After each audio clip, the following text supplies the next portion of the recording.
Hello friends, good morning. എല്ലാവർക്കും മഹാലക്ഷ്മി സീരിയലിൻ്റെ ഇന്നത്തെ എപ്പിസോഡിൻ്റെ റിവ്യൂയിലേക്ക് സ്വാഗതം. അങ്ങനെ അമ്പലത്തിലെത്തുന്ന മഹിയോട് സിദ്ധിയായിട്ടുള്ള അമ്മ എല്ലാ സത്യങ്ങളും തുറന്നു പറയുന്നു.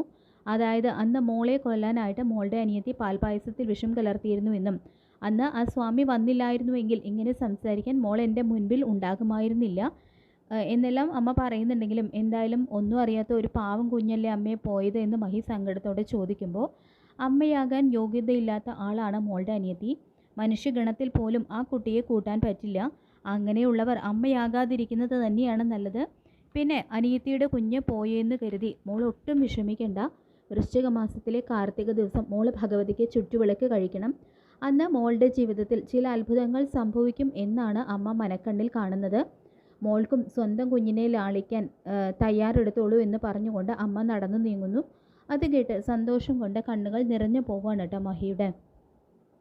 പിന്നീട് സാഗറാണെങ്കിൽ ഇനി സ്വന്തം കുടുംബത്തെ ആരുടെയും സഹായം കൂടാതെ തന്നെ പോറ്റണം എന്നുള്ളൊരു ഉറച്ച തീരുമാനം എടുക്കുകയും അതിനായിട്ട് വാർക്കപ്പണിക്ക് പോവുകയും ചെയ്യുന്നു. വളരെ കഠിനമായിട്ടുള്ള ജോലിയാണെങ്കിൽ കൂടിയും മഞ്ജുവിനെ ഒരു കുറവും അറിയിക്കാതെ നോക്കാൻ വേണ്ടിയിട്ട് അതെല്ലാം സഹിക്കുകയാണ്. പിന്നീട് സാഗർ സാധനങ്ങളെല്ലാം വാങ്ങി വീട്ടിലെത്തുന്നു.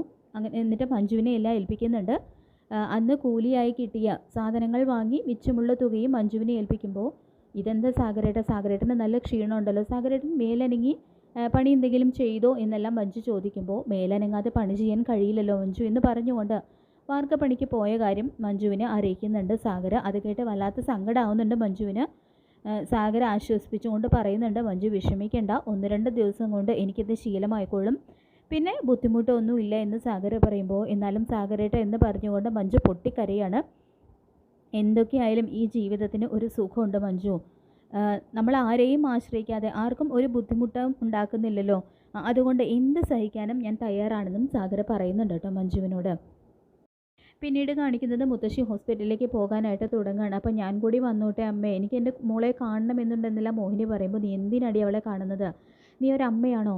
എൻ്റെ കുഞ്ഞിനെ പായസത്തിൽ വിഷം ചേർത്ത് അമ്മയും മോളും മരുമോനും കൂടി കൊടുത്തിട്ട് നിനക്ക് എൻ്റെ കുഞ്ഞിനെ കാണണമല്ലേടി? അവളുടെ കിടപ്പ് കണ്ട് സന്തോഷിക്കാനാണോടി എന്നെല്ലാം മുത്തശ്ശി ചോദിക്കുമ്പോൾ, അതിൽ പ്രതി നിങ്ങളൊക്കെ തന്നെയാണ് എന്ന് മോഹിനി പറയുന്നതും, നിർത്തടി എന്ന് പറഞ്ഞുകൊണ്ട് മുത്തശ്ശി മോഹിനിയെ തല്ലാനായിട്ട് കൈ ഓങ്ങുന്നത് മഹി വന്ന് മുത്തശ്ശിയുടെ കൈ തടഞ്ഞു പിടിക്കുന്നുണ്ട്.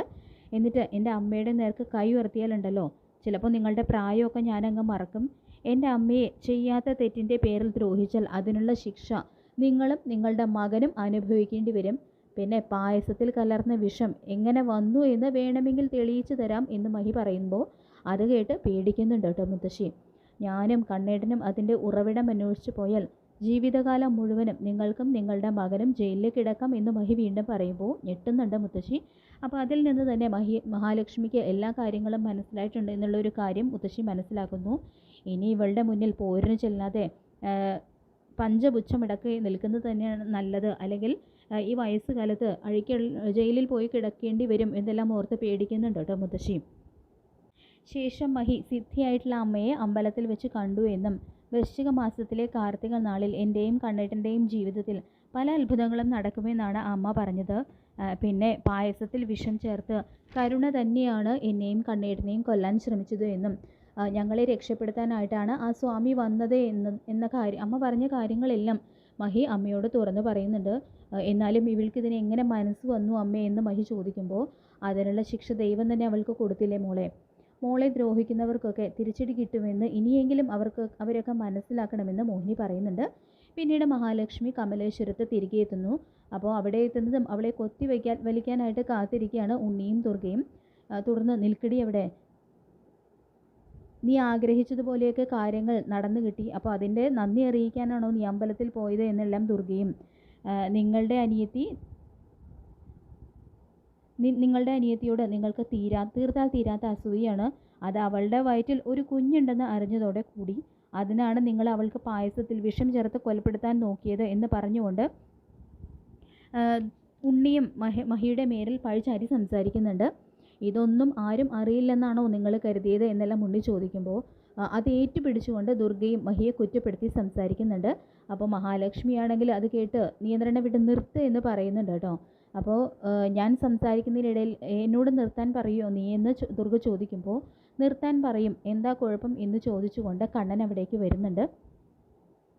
തുടർന്ന് കണ്ണൻ പറയുന്നുണ്ട്, അങ്ങനെ നിങ്ങളോട് സംസാരിക്കാൻ ഇപ്പോൾ ഏറ്റവും കൂടുതൽ അധികാരമുള്ളത് ഇയാൾക്ക് മാത്രമാണ്. കാരണം നിങ്ങളിപ്പോൾ നിന്ന് സംസാരിക്കുന്ന ഈ തറവാട് പോലും ഇപ്പോൾ ഇയാളുടെ പേരിലാണ് എന്ന് കണ്ണൻ പറയുന്നത് കേട്ട് ഷോക്കാവുന്നുണ്ട് കേട്ടോ ദുർഗയ്ക്കും ഉണ്ണിക്കും. കാരണം ആ ഒരു കാര്യം അവരറിഞ്ഞിരുന്നില്ല. കൺസ്ട്രക്ഷൻ കമ്പനിയും ബിസിനസ് കമ്പനികളെല്ലാം മഹിയുടെ പേരിലേക്ക് മാറ്റി എന്ന് അവർക്ക് അറിയാമായിരുന്നു. പക്ഷേ തറവാട് കണ്ണൻ മഹാലക്ഷ്മിയുടെ പേരിലേക്ക് എഴുതി നൽകി എന്നുള്ള കാര്യം അവർക്ക് അറിയാമായിരുന്നില്ല. അതുകൊണ്ട് തന്നെ ആ ഒരു വാർത്ത കേട്ട് അവർ ശരിക്കും നെട്ടിത്തിരിക്കുന്നുണ്ട്. ഇനി ഈ വീട്ടിൽ നിങ്ങളൊക്കെ താമസിക്കണോ, നിങ്ങളെ ഇറക്കി വിടണോ എന്ന് തീരുമാനിക്കാനുള്ള അധികാരം പോലും മഹിക്കുണ്ട് എന്നും കണ്ണൻ കൂട്ടിച്ചേർക്കുന്നുണ്ട്. ശേഷം പിന്നെ പായസത്തിൽ വിഷം ചേർത്ത് ആരെയാണ് കൊല്ലാൻ നോക്കിയത് എന്നൊക്കെ എല്ലാവർക്കും അറിയാം. അങ്ങനെ നോക്കുകയാണെങ്കിൽ കരുണ തന്നെയാണ് അവളുടെ സ്വന്തം കുഞ്ഞിനെ ഇല്ലാതാക്കിയത്. എന്നിട്ട് വെറുതെ അതിനും ഇയാളെ പഴിചാരാൻ നോക്കിയാലുണ്ടല്ലോ, നിങ്ങളെയും പിന്നെ കരുണയെയും അവളുടെ അച്ഛനെയും മുത്തശ്ശിയൊക്കെ ഞാൻ അഴിയുണ്ണിക്കും. എനിക്ക് അതിനൊന്നും ആരുടെയും സഹായം ആവശ്യമില്ല, അറിയാലോ എന്ന് നാവടയ്ക്കുന്ന മറുപടി തന്നെ കണ്ണൻ അവർക്ക് കൊടുക്കുന്നുണ്ട്. പിന്നീട് ഹോസ്പിറ്റലിലെത്തുന്ന പ്രതാപനെയും മുത്തശ്ശിയും ഉണ്ണി കാര്യങ്ങളെല്ലാം അറിയിക്കുന്നുണ്ട്. അതായത് കമലേശ്വരം തറവാടും ഇപ്പോൾ അവരുടെ പേരിലേക്ക് മാറ്റിയെന്നും മാത്രമല്ല പായസത്തിൽ വിഷം ചേർത്ത് അവരെയും അയാളെയും കൊല്ലാൻ നോക്കിയത് നമ്മളാണെന്നുള്ള സംശയവും അവർക്കുണ്ട്. എന്തായാലും എനിക്കിതിൽ പങ്കൊന്നുമില്ല എന്നുള്ള രീതിയിലൊക്കെയാണ് കേട്ടോ ഉണ്ണി സംസാരിക്കുന്നത്. എങ്ങനെ എന്തെങ്കിലും വന്നു കഴിഞ്ഞാൽ നിങ്ങളതൊക്കെ ഏറ്റെടുക്കേണ്ടി വരും, ഞാൻ അന്നേ പറഞ്ഞതല്ലേ ഒന്നും വേണ്ട എന്നൊക്കെ പറഞ്ഞുകൊണ്ട് ഉണ്ണി തൻ്റെ തനി സ്വഭാവം അവിടെ പ്രകടിപ്പിക്കുകയാണ് ചെയ്യുന്നത്. അതുമാത്രമല്ല കരുണ ഇപ്പോൾ മാനസിക നില വല്ലാതെ തെറ്റിയ അവസ്ഥയിലാണ്. അതുകൊണ്ട് തന്നെ അവളെ ഇനി സംരക്ഷിച്ച് നിൽക്കാനൊന്നും മനസ്സില്ല എന്നുള്ള രീതിയിലൊക്കെയാണ് ഉണ്ണി സംസാരിക്കുന്നത്. അങ്ങനെ ഉണ്ണിയുടെ തനി നിറം ഒരാപത്ത് വന്നപ്പോൾ പ്രതാപനും മുത്തശ്ശിയും തിരിച്ചറിയുകയും ചെയ്യുന്നുണ്ട്. അങ്ങനെ മഹാലക്ഷ്മി സീരിയലിൻ്റെ വരാൻ പോകുന്ന ഈ ഒരു ഭാഗത്തിനായിട്ട് നമുക്ക് കാത്തിരിക്കാം. ഈ റിവ്യൂ ഇഷ്ടപ്പെട്ടെങ്കിൽ ലൈക്ക് ചെയ്യുക, ചാനൽ കൂടി ഒന്ന് സബ്സ്ക്രൈബ് ചെയ്യുക. താങ്ക്